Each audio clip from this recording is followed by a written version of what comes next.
그럼 한번 이제 우리가 그 말씀하셨던 그 대표작이라고 혹은 뭐 우리가 제일 잘 알고 있는 목민심서. 그렇죠. 어떤 내용들이 들어있고 우리 정혜운 선생은 뭐라고 말씀을 좀 많이 하셨습니까? 목민심서니까 목민관들이 읽었으면 해서 그런 기대로 쓴 책이죠. 네. 요즘 시대로 따지면 이게 올바른 정치인의 윤리 뭐 이런 건가요? 네, 그렇겠죠. 올바른 정치인이란 정치가의 사명, 뭐 정치의 태도. 굉장히 요즘 정치인들도 좀 읽었으면 좋겠는데요. 네네. 그래서인지 다선 선생, 그 정약용 선생이 살아 있을 때부터 이렇게 필사본으로 옛날에는 인쇄가 뭐 목판도 하고 금속도 하지만 뭐 형편 어려우면 필사로 적어야 되잖아요. 그래서 필사본으로 유행했던 유일한 책이 목민심서예요.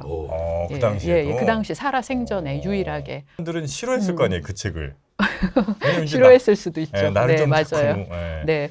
그리고 암행어사로 갔을 때도 그럼 뭐 연천 현감인가 뭐 어디 상령 군수인가 이런 관리들을 고발했어요. 정조 임금에게 이제 상소문을 올려서 얼마나 타막한 관리들이 부당한 세금을 징수해서 백성들을 못 살게 굴고 본때를 보여주고 형벌을 내려야 된다 이러면서 이제 상소문도 올리고 그랬거든요.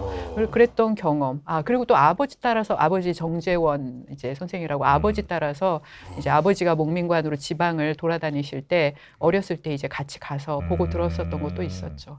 어떻게 보면 오늘 우리 보성 형님이랑 또 잘 어울리는 게 목민관과 백성의 혹은 뭐 목민관이 백성에 대해 지켜야 될 의리 같은 겁니다. 쉽게 생각하면.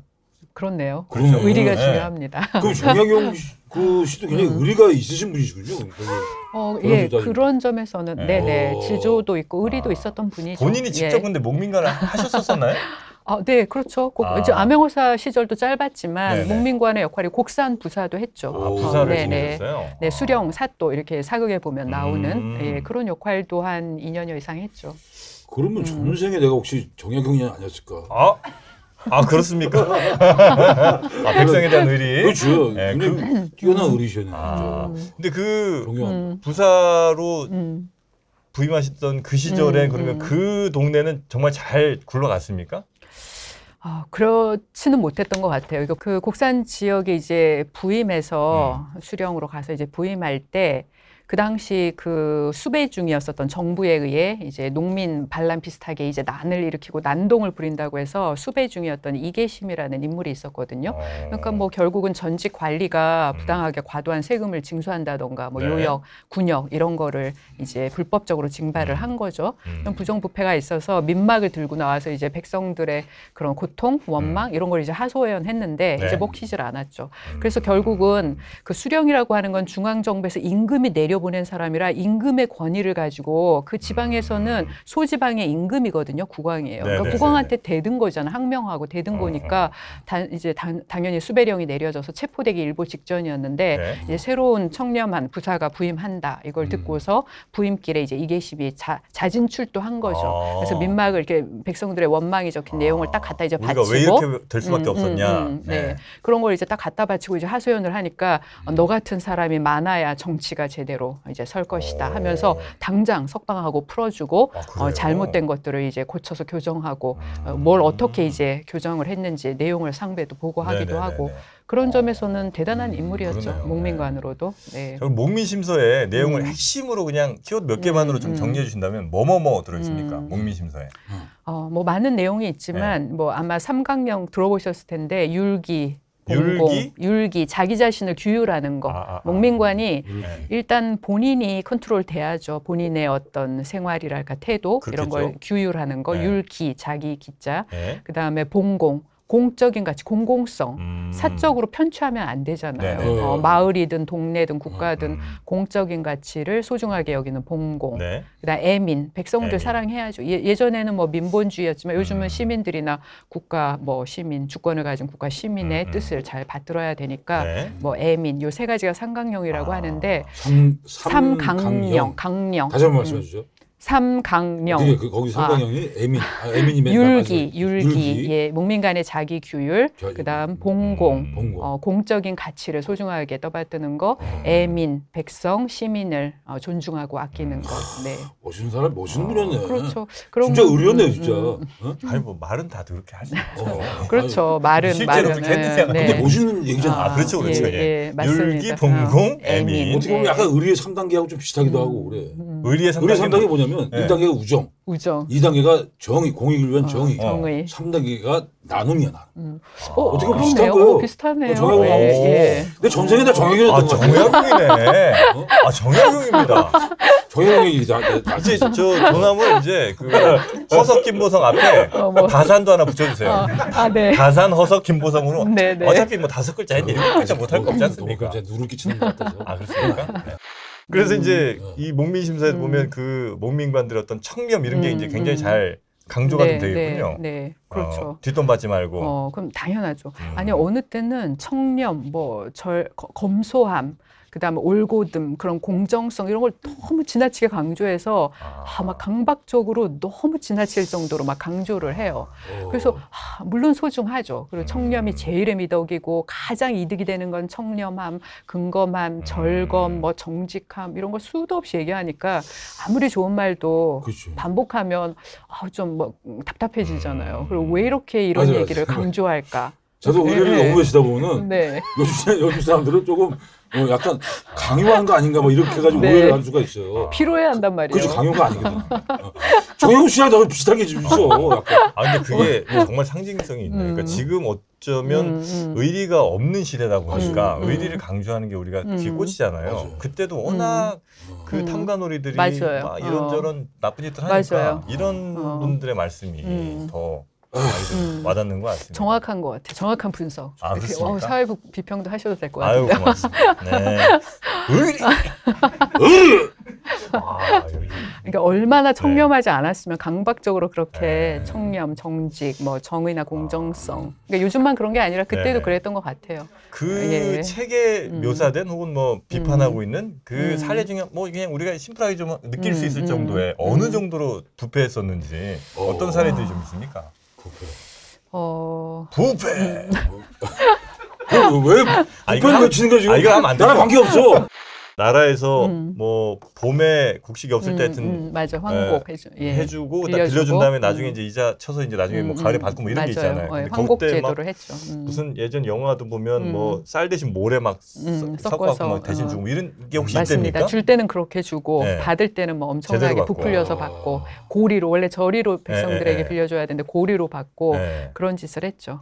이런 사람들을 걸러내고 괜찮은 사람들을 쓰는 거 이게 이제 굉장히 중요한 거 아니겠습니까? 그렇죠. 물론 꼭 네. 사람이 나빠서 그렇게 부패하는 건지 아니면 그냥 상황이 더 그렇게 만드는 건지 모르겠습니다. 어쨌든 이제 사람 자체도 좀 괜찮은 사람 써야 될 거 아니에요. 그렇죠. 네, 그 뭐 용인술이라든지 이거에 대해서는 우리 정약용 선생님은 어떻게 얘기를 좀 해주십니까? 뭐 용인이라는 거는 국왕이 사실 인재를 발탁하는 게 제일 중요하잖아요. 그래서 사실 정조도 용인 이제라고 해서 백성들을 위해서는 국가 예산책 재정을 좀 알뜰하게 현명하게 써야 되고 네. 또 사대부 관직자들을 뽑을 때 현명하게 잘 뽑아야 되는데 일단 정조가 그걸 굉장히 강조하긴 했어요.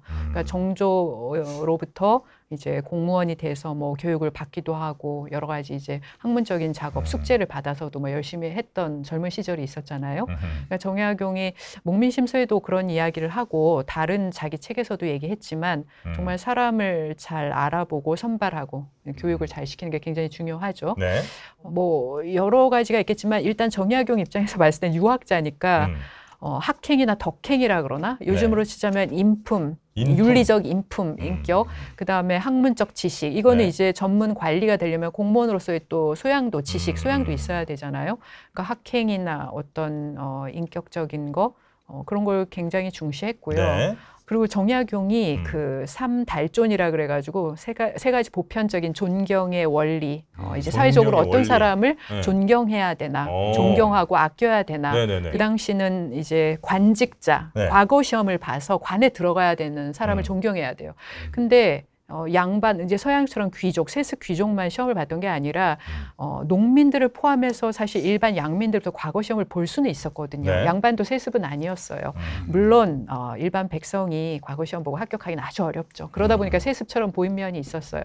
여하튼 열심히 공부해서 그러니까 우리가 교육열, 학구력 높아지고 시험 뭐 이런 게 엄청나게 사람들이 거기 목매다는 게 그렇게 해서 출세할 수 있는 길이 있었거든요. 그래서 자기 노력으로 공무원 시험 봐서 합격한 사람 우대해줘야 된다. 이건 네. 학행 지식과 관련된 거고 그다음에 또 하나 나이 많은 인생 선배, 연장자 장장노노라 그래서 한두 살이라도 자기보다 나이가 많은 사람은 뭐 고생한 사람이잖아요. 선배고 인생 선배. 그러니까 그런 사람들을 대우해 줘야 된다. 사회적 인간관계에서. 네. 또 하나는 덕행, 현연이라 그래서 어질고 현명한 사람인데 그게 약간 윤리적인 인품과 관련이 있어요. 그래서 유덕하고 인격이 그다음에 마음 씀씀이가 훌륭한 사람은 나이가 어리든 누구든 가리지 않고 존경해 줘야 된다. 네. 그래서 그 세 가지를 사회적으로 존경해야 될 인간관계의 원리 삼달존이라고 이렇게 삼달존. 표현을 했습니다. 삼달존의 기준에 의거하면 우리 보성 형님이야말로 정말 존경을 받아야 마땅한 분입니다. 네. 갑자기 또 왜 그래? 아니 일단 우리 셋 중에 제일 연장자시고요. 그런 연장자 제일. 교수님 어떻게 되세요? 제가 더 어리죠. 네. 실수하지 마세요. 수수하게 아니라 교수님 지금 30대, 30대. 30대요? 네. 아이가 전 이제 잘 모르시니까. 네. 네. 한참 형님이시고 또 덕행이 얼마나 쌓였습니까, 형님? 그렇지. 나누면 뭐. 네. 학행, 뭐 공부 엄청 하셨잖아요. 내가요? 여러 가지 학행이라든지 아니면 연장자에 대한 혹은 뭐 덕행이 많은 분에 대한 존경이 이제 우리가 기본적으로 있어야 된다. 이런 사람들을 그럼 잘 써야 된다는 게 이제 용인술의 또 핵심 중에 중요한 그렇겠죠. 거겠군요. 네, 뭐니 해도 일단 네. 뭐 관료로서의 실무적 지식도 있는데 인품이나 인격적인 거 좀 추상적이기도 하지만 사실 그게 중요하잖아요. 사람 어떻게 됨됨이. 평가를 해요, 그걸? 인사고과 사실 그 인사고과 그 고적지에 대해서는 정조도 엄청 이제 신경을 썼고 네. 정약용이 목민심서에도 그런 얘기가 있지만 이제 경세유표에서 인사고과에 해당되는 그 고적제도의 인사고과 제도 네. 그거를 아주 꼼꼼하게 이제 기술을 해놨어요. 여러 가지 항목이 있죠. 뭐 상벌 같은 것도 잘 주고. 네네 그렇죠. 뭐 1등급부터 9등급까지 몇 단계에 걸쳐서 그래요? 이제 평가하는 그런 내용을 이제 해놨는데 보통은 그거는 이제 국왕이나 중앙 정부에서 네. 관직자를 발탁하고 쓸 수 있는 사람에게 이제 실제 도움이 되게끔 이제 네네네. 적어 놓은 거죠. 우리 교수님 보실 때 지금 만약에 정약용 선생께서 오셔서 지금의 우리의 뭐 관리들이나 아니면 무슨 뭐 시도지사들 뭐 이런 사람들을 보면 만족하실까요? 당연히 만족 못하죠. 그때도 네. 진짜 털끝 하나까지 머리끝 털끝 하나까지 다 썩어서 부패에 있어서 당장 하루아침에 나라가 망해도 이상할 게 하나도 없다. 그런 이렇게 말씀하셨어요? 경세유표 서문에서 당장 오늘 나라가 망해도 이상할 것이 없다. 혹시 우리 교수님께서는 지금 이제 뭐 정약용 연구를 많이 이제 하셨고 네. 정약용 선생이 뜻하는 혹은 뭐 바랬던 그런 이제 많은 뭐 관리들 또 결국 그게 모여서 이제 나라의 어떤 모습 이런 거라고 볼 수 있을 텐데 네. 그런 정약용 선생이 정말 원하는 사람들이 모여서 나라를 지도하게 되면 네. 우리 사회는 어떻게 좀 바뀌게 됩니까? 뭐 부정부패는 뭐 사라지고. 네, 그때도 무슨 뭐 공정성, 정의 이런 표현 안 쓰고 공론이나 공도, 공공성 조금 이제 표현이 다르지만 가만히 생각해 보면 정의나 공정성에 부합되는 말인 것 같아요. 왜냐하면 다산 본인이 당색이 붕당이 다르다는 네네네. 이유로 파벌이 다르다는 이유로 어떻게 보면 천대당하고 홀대당하고 능력이 있었지만 비슷하네. 그래서 중앙관직에서 오래 못 있고 결국은 18년 반 이상 유배 생활하고 벽지에 가서 그렇게 된 게 그 정치적인 공정성 이게 없어서 피해를 받은 분이기도 하거든요. 네네. 그러니까 그분이 썼던 뭐 경세유표 목민심서의 핵심 키워드를 얘기하라 그러면 그것도 역시 공정성이나 정의거든요. 그래서 뭐 일례로 국왕이 당시 왕조사에서는 군주정에서 국왕이 권력자잖아요. 그러니까 국왕 정조에 대해 사실 좀 비판하는 구절도 나와요. 정조 사후지만 비판하는 구절도 나오고 왕의 권한은 그 인사국과 관리 임명권 임명하고 이제 면직시키는 권한 네네네. 정도만 있고 왕이 함부로 수족을 쓸 수가 없어요. 왕의 비서실도 공적으로 2조 라인에서 관리해야 되고 왕의 친인척들 중추원인가 그런 왕의 친인척들에 대한 뭐 관공서 부처도 다른 장차관들이 다 관리하고 견제가 돼서 국왕이 어떤 것도 그러니까 최고 통수권자 권력자가 함부로 사적으로 판단하거나 행동하지 못하게끔 경세유표에서 철저하게 구조화시켜 놨거든요. 그러니까 권력을 견제하고 네네네. 권력자가 공정성을 침해하는 행동을 못하게 아주 전략적으로 의도하고 써놓은 작품이죠. 방향은 약간 다르지만 마키아벨리의 군주론이랑 약간 좀 비슷한 느낌이. 근데 왜냐면 이제 이거는 군주론이 이제 조금 더 왕의 역할을 좀 더 적극적으로 뭐 써놨다면 이거는 이제 어쨌든 이분도 유배에 가서 이제 쓴 거잖아요. 네. 그러면서 왕한테 어떻게 좀 해야 된다고 이제 쓴 건데 네. 군주론도 약간 좀 그 비슷한 느낌이 있는 거 아니겠습니까? 뭐 마키아벨리 군주론 시대도 훨씬 더 이전인데 사실 그거야말로 군주 개인의 카리스마, 역량에 따라 용인수를 잘 쓰고 네네. 군주의 개인적 카리스마에 좌지우지되는 거거든요. 이건 시스템 얘기군요. 이거는 시스템이죠. 제도화. 그거는 개인의 카리스마에 조금 더 치중했다면. 그래서 사실은 그 제도적인 사회적 정착이 중요하잖아요. 네네네. 왜냐하면 뭐 개혁군주, 계몽군주, 뭐 탁월했던 정조 국왕이 죽고 나서 세도 정치로 몰락하잖아요. 그러니까 시스템이 좀 갖춰져 있었으면 왕이 사라져도 그 시스템이 유지가 됐겠죠. 근데 너무 탁월한 개인에게 의존하면 그 사람이 아무리 개혁가고 공정한 정치인이라도 그 사람 죽고 나면 도로아미 타블로 무너지잖아요. 그러니까 그런 문제점이 정조 사회에 발생했었던 것 같아요. 그러니까 군주론보다 훨씬 우리 정영민 선생이 더 앞서가고 더 발전된 얘기네요, 그죠? 네, 시대적으로도 훨씬 뒤고요. 그런 뭐 개인의 유덕한 뭐 인품도 중시했는데 제도적인 어떤 완비, 철저하게 공정한 제도를 구현하려고 했죠. 우리가 정약용 선생의 목민신서를 중심으로 하여튼 우리 관리들이 가져야 될 혹은 우리 공직자들이 꼭 가져야 될 그런 여러 가지 것들에 대한 이야기를 뭐 아주 짧은 시간에 좀 나누긴 했습니다만 목민심서 같은 거는 반드시 우리 관리들 혹은 뭐 공무원 사회 혹은 뭐 무슨 시도지사나 이런 데 방에 비치를 해놓고 꼭 필독을 좀 시켜야 되겠군요. 네. 이제 마무리해야 되나요? 얼마나 더 하시게요? 그만하세요. 아니 지금 많은 걸 배웠어요. 제가 벌써 뭘 배우셨어요? 배우신 거 제가 한번 얘기해보세요. 아니 그 배운 게이 안에 있는 거지 머리 안에. 이 머리 안에 있어서. 내도 주세요. 그렇게 얘기하면 1시간 2시간 걸려. 아니, 하나만 20초도 안 걸릴 것 같은데, 형님. 경세지표. 경세유표. 경세유표. 네네. 의문신서. 목민심서를 바탕으로 우리 모든 정의로운 대한민국을 위해서 우리 관리서부터 우리 국민들까지 같이 우리 정혜경의 그 사상을 이어받아서 의리로 뭉쳤으면 좋겠습니다. 그게 되는 거지 뭐. 우리가 1시간 얘기하기 전에 말씀하신 거랑 지금 얘기하는 똑같은 거 1시간 내내 얘기했는데 아까도 동음심서 우리가 의리로 우리 정의로운 나라 이게 1시간 지나도 똑같아. 그러니까 그게 제일 중요하니까 똑같이 말씀해 주세요. 그렇죠. 강조하신 거죠. 의리가 중요하죠. 윤리가 중요하죠. 그렇죠. 의리가 중요하고. 네. 자, 그러면 고생 많으셨어요. 우리 저 백민정 교수님. 네네. 우리 저희 같은 이런 학생들도 가르쳐 주시느라고 선생님 너무 많으셨고요. 네. 우리 백민정 교수님이 지자체 같은데 많이 강의 좀 해주셨으면 좋겠어요. 그렇죠. 네. 불러주세요. 네. 영광이었습니다. 우리 백민정 교수님 오늘 고생 많으셨습니다. 네. 감사합니다. 감사합니다. 자, 우리 B급 아재들의 저품격 양식 토크 편의점 클래스 2는 오늘 여기서 마무리하고요. 우리 화려한 김보성 형님의 데뷔 오늘 너무 즐거웠고요. 다음 시간도 잘 부탁드리겠습니다. 알겠습니다. 형님 의리!